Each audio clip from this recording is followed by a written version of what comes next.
Mr. Speaker, I move that the Psychoactive Substances Amendment Bill be now read a third time.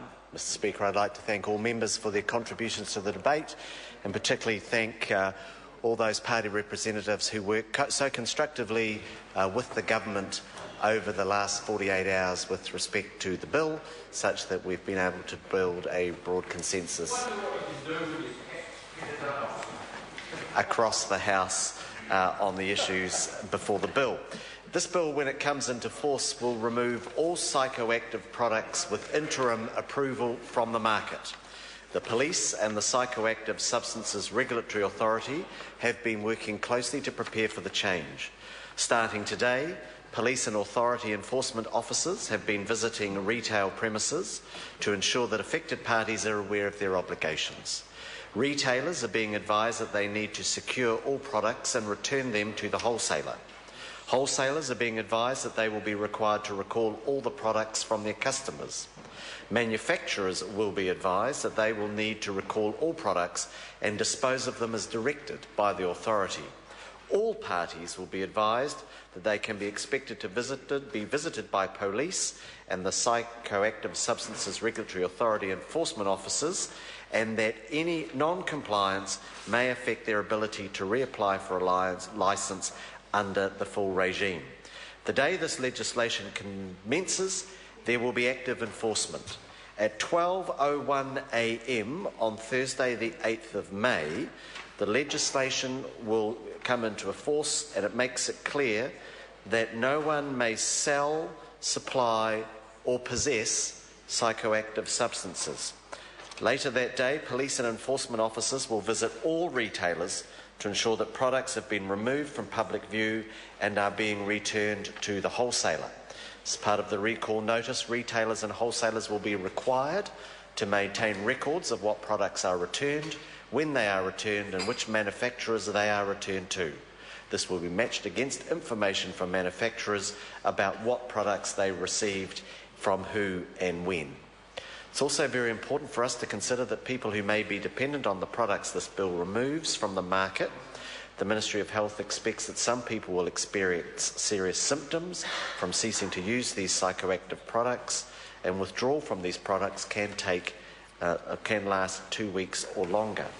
I explained to the House in the committee stage that the Ministry of Health is working very closely with the sector to monitor these things. I'm advised that the treatment sector believes it can manage this demand within existing resources, but the Ministry of Health will continue to monitor that very closely.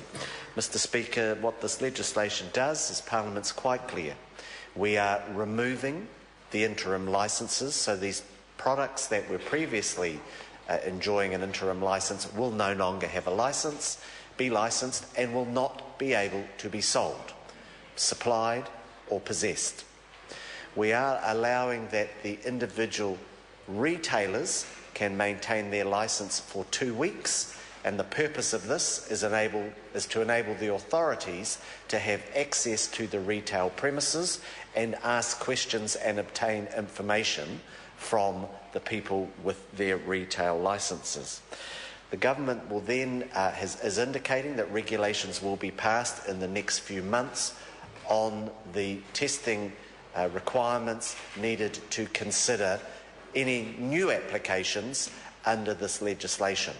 The Parliament is being quite explicit in inserting a principle into the legislation and making it very clear in a provision that we will not accept any information that comes from animal testing in support of any application.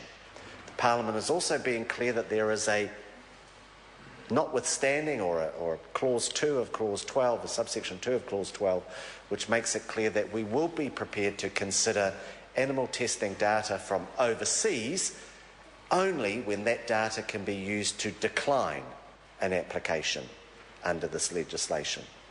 Parliament's also being quite clear there will be no compensation. So the message from this Parliament is very clear.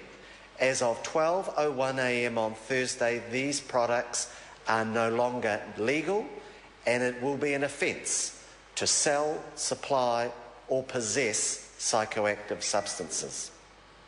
I'd like to thank all members for their participation in this debate and give them the assurance that the Ministry of Health will be working very closely with the regulatory authorities and the police to ensure that the message is out there that Parliament has changed the rules, that those licences are removed. The question is that the motion be agreed to. Point of order, Jami-Lee Ross. Mr Speaker, in accordance with the agreement amongst the parties in the House tonight, I seek leave for the House to sit past 10 p.m. tonight to complete the third reading of the Psychoactive Substances Amendment Bill. Leave is sought for that purpose. Is there any objection? There is no objection. Mr Speaker. Call Ian Lees-Galloway. Thank you very much, Mr Speaker. Labor supports the Psychoactive Substances Amendment Bill because